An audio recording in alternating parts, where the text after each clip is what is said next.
क्या आठवें वेतन आयोग में पेंशनर्स की किस्मत हमेशा के लिए बदलने वाली है?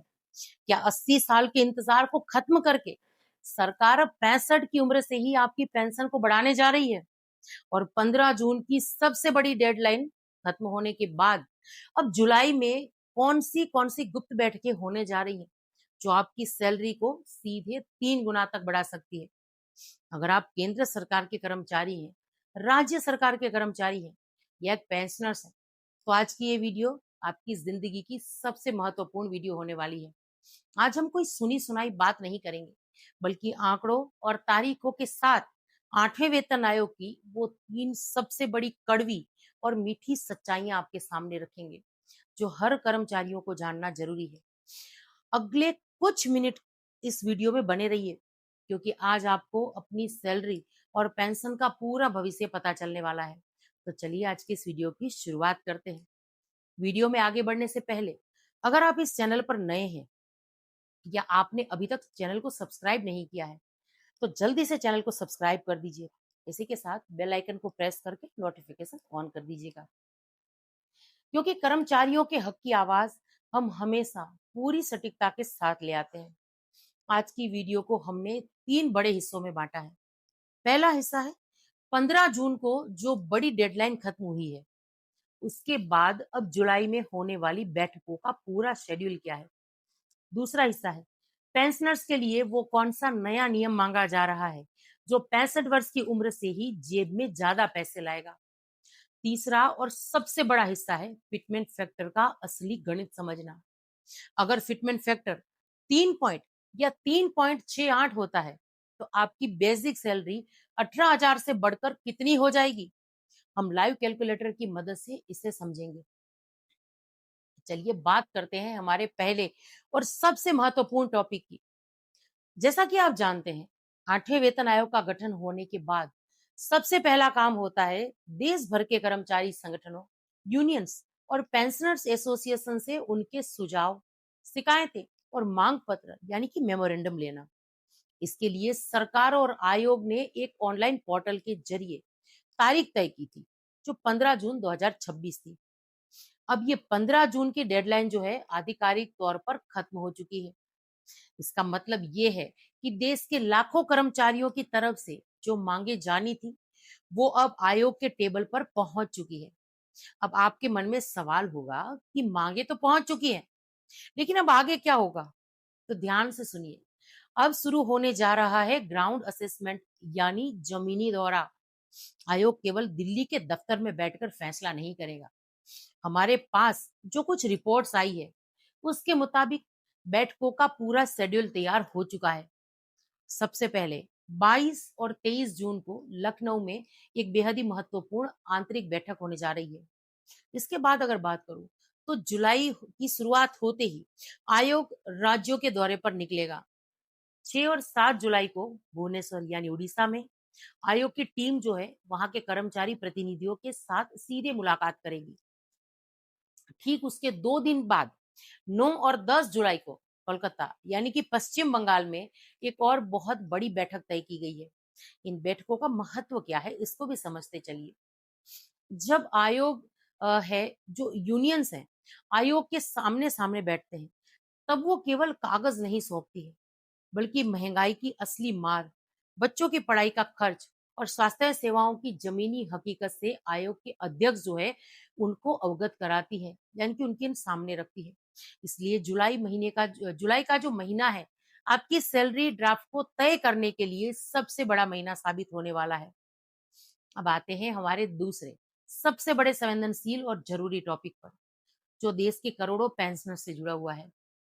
इस बार पेंशनर्स एसोसिएशन ने आठवें वेतन आयोग के सामने एक ऐसी मांग रखी है जिसने सरकार के गलियारों में भी हलचल मचा दी है। इस मांग का नाम है उम्र के आधार पर पेंशन में क्रमिक बढ़ोतरी करना।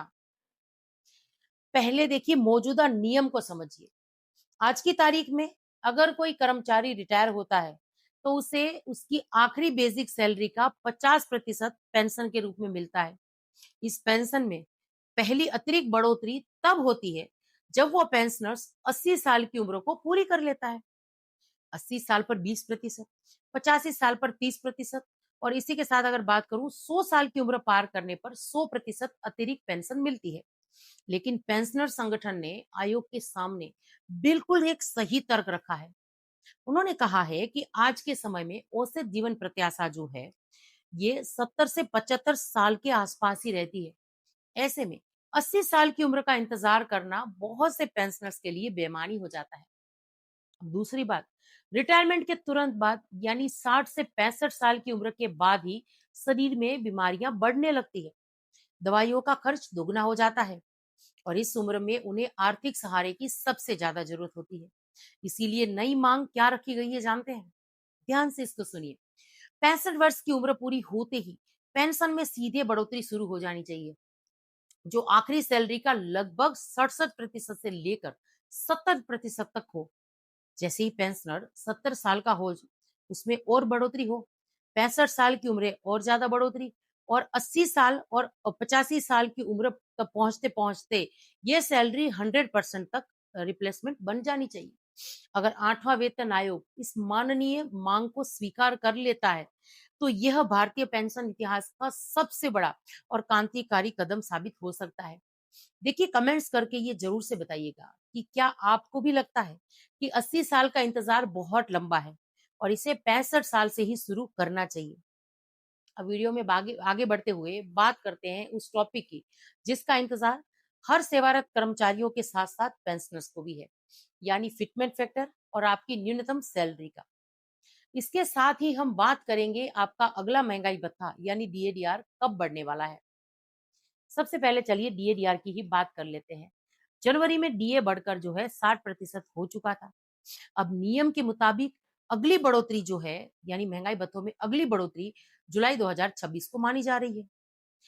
लेकिन इसका आधिकारिक ऐलान जो है सरकार हमेशा की तरह सितंबर के आखिरी हफ्ते या अक्टूबर की शुरुआत के त्योहार के कुछ सीजन्स को देखते हुए करेगी, जैसे दिवाली हो गई, दशहरा हो गया, इसके आसपास कर सकती है। अब उम्मीद की जा रही है कि इस बार डीए में 3 से लेकर 4% की बढ़ोतरी हो सकती है, जिससे ये महंगाई भत्ता जो है 63% के साथ 64% तक पहुंच सकता है। लेकिन असली खेल डीएडीआर का नहीं है, असली खेल है फिटमेंट फैक्टर का। फिटमेंट फैक्टर वो चाबी है जिससे आपकी बेसिक सैलरी तय होती है। 7वें वेतन आयोग में सरकार ने 2.57 का फिटमेंट फैक्टर दिया था, जिससे न्यूनतम बेसिक सैलरी जो है 18,000 तय हुई थी। अब 8वें वेतन आयोग के सामने कर्मचारी यूनियंस ने दो अलग अलग प्रस्ताव रखे हैं। चलिए दोनों का ही गणित समझते चले। यहाँ पर प्रस्ताव नंबर पहला है फिटमेंट फैक्टर 3 गुना। अगर आयोग मध्यम मार्ग अपनाता है तो फिटमेंट फैक्टर को बढ़ाकर 3% करता है, तो जो न्यूनतम सैलरी जो है आज 18,000 है, वो सीधे बढ़कर कितनी हो जाएगी जानते हैं? जब 18,000 को 3.00 यानी इसे मल्टीप्लाई करेंगे तो 54,000 के आसपास अनुमान इसका लगाया जा रहा है। या फिर यूनियंस के मुताबिक न्यूनतम बेसिक जो है 26,000 से 30,000 के बीच सेट हो सकती है। अब प्रस्ताव नंबर दूसरा, फिटमेंट फैक्टर अगर 3.68 मिलता है, तो कर्मचारी संगठनों ने की ये पुरजोर मांग है कि बढ़ती महंगाई को ध्यान में रखते हुए फिटमेंट फैक्टर को कम से कम 3.68 किया जाए।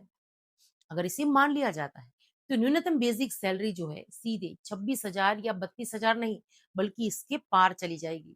इसका सीधा मतलब यह है कि आपके ग्रोस वेतन में हर महीने 15,000 से 20,000 से भी जो है ज्यादा की बढ़ोतरी आप मानकर चलिए। उसी अनुपात में पेंशनर्स की कम्यूटेड वैल्यू और बेसिक पेंशन जो है वो भी बढ़ जाएगी। तो देखिए, आज की इस विस्तृत वीडियो में हमने देखा कि कैसे 15 जून के बाद अब जुलाई में 8वें वेतन आयोग की जो गाड़ियां हैं अलग अलग राज्यों में दौड़ने वाली है।